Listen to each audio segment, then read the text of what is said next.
नमस्कार, स्वागत है आपका आईटीवी न्यूज पर। नामखाना स्थित पारंपरिक शीतला मंदिर में शीतला पूजा के आधिकारिक उद्घाटन में सुंदरवन मंत्री बंकिम हाजरा, जीवीडीए चेयरमैन श्रीमंत माली, युवा नेता अभिषेक और मथुरापुर लोकसभा क्षेत्र के अन्य प्रमुख व्यक्ति उपस्थित थे। इनके अलावा भारत सेवाश्रम संघ के श्रीमंत महाराज उपस्थित थे। मंत्री बंकिम हाजरा ने कहा कि यह पूजा स्थापना के बाद से 67 वर्षों से लोगों को आकर्षित करती रही है। यदि केकड़ा और चील ना दिखे तो यह पूजा शुरू नहीं की जा सकती। उन्होंने यह भी कहा कि जून में लगभग 800 व्यवसायी आर्थिक सफलता हासिल करेंगे। जीवीडीए के चेयरमैन श्रीमंत माली ने कहा कि हर साल इस पूजा के बारे में कहने के लिए कुछ खास नहीं है। इनके अलावा और क्या कहना है, देख लीजिए आईटीवी न्यूज पर।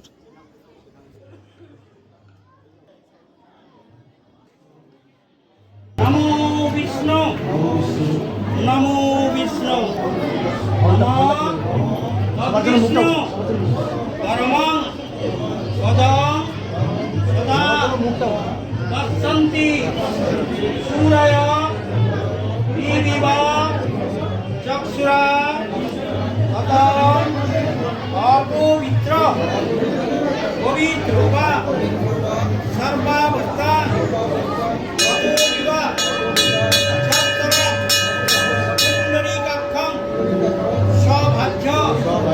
अभ्यंतर सूची नमोस्तुते नमोस्तुते पार्वती च हरे की पार्वती नमः जपा कुसुम संघाथं तत्सव्यं महा पावनः प्रणतस्मै दिवाकर नमः शिवाय संताय।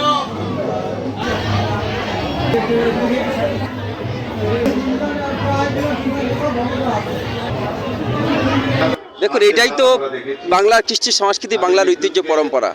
আপনারা জানেন যে সুন্দরবনের প্রত্যন্ত এরিয়া, আজকের জল জঙ্গলে ভরা সুন্দরবন, সেখানে সমস্ত সম্প্রদায়, সমস্ত ধর্মের, সমস্ত বর্ণের মানুষকে একত্রিত করে আজকের এখানে, শুধু আজকের নয়, দীর্ঘদিন ধরে একেবারে আধ্যাত্মিকতার সাথে প্রায় 65 বছর অতিক্রান্ত এই মেলা, এই পূজা, সেটা দীর্ঘদিন ধরে এই এলাকার মানুষের সহযোগিতা এগিয়ে যাচ্ছে। এবছর আমরা সবাই এলাম, খুব ভালো লাগলো। এই মেলা 9 দিন চলবে, মানুষের লক্ষাধিক মানুষের সমাগম হয় এবং সকলকে সমবেত করে বাংলার কৃষ্টি সংস্কৃতি এগিয়ে যাবে। দেখুন, এটা একটা আধ্যাত্মিক ব্যাপার, কারণ এখানেও আজকের দিনে নয়, আজ থেকে প্রায় 65 বছর আগের থেকে এই পুজো অর্চনা হয়ে আসছে এবং এই পুজোর একটা আলাদা মাহাত্ম্য রয়েছে। সেই মাহাত্ম্যটা হচ্ছে যে এটাকে কাঁকড়া বুড়ি শীতলা পুজো বলে। আমরা তো শীতলা মায়ের পুজো অর্চনা করি, আমাদের বাড়িতে প্রতি বছর হয়, আমাদের বাৎসরিক আমাদের পুজো হয় শীতলা, কিন্তু সেই জায়গাটা শীতলা দেবীর এখানে পূজা অর্চনাটা ব্যতিক্রমী। কারণ এখানে কাঁকড়া বা না দেখা পর্যন্ত না, বা লোকের পুকুর থেকে হোক, নদীর এর থেকেও সেটা পাওয়ার পর সেটাকে কাঁকড়া শীতলা বুড়ি বলে। এবং আবার দেখা যাচ্ছে যখন ঘটোত্তোলন করতে যাচ্ছে, তখন দেখা যাচ্ছে যে পুরোহিতরা তখন তারা দাঁড়িয়ে থাকে, যখন ওরা আয়নাতে ওই চিলটা আসে তখন তারা ঘটোত্তোলন করে। এটা তো আমি প্রত্যেক বছর জেনে এসেছি, এটা আমার ঘরের পূজা, এটা নিজেদের পূজা।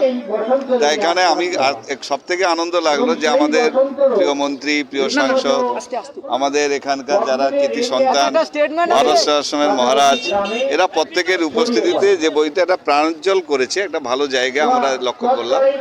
যে এই মন্দিরে প্রায় 68 বছর আগে প্রতিস্থাপন হয়েছিল, আস্তে আস্তে কলেবর বৃদ্ধি পেয়েছে।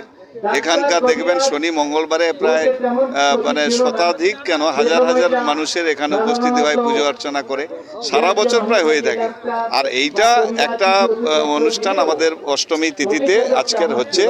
আমরা গর্বিত, আনন্দিত। ভারত সেবাশ্রমের মহারাজ আজকে উদ্বোধনটা করলেন। আমরা এই মন্দিরের সার্বিক তো কামনা করি না, এই এলাকার ছেলে হিসেবে আমরা মনে করি এই এলাকা শুধু নয়, বাংলা শুধু নয়, সমস্ত মানুষের প্রতি মা আমাদের ভালো রাখবেন, শান্তিতে রাখবেন, সুখে রাখবেন, যাতে আমরা ভালো থাকি, মা দেখবেন, এইটাই আমাদের কাছে মায়ের কাছে কামনা।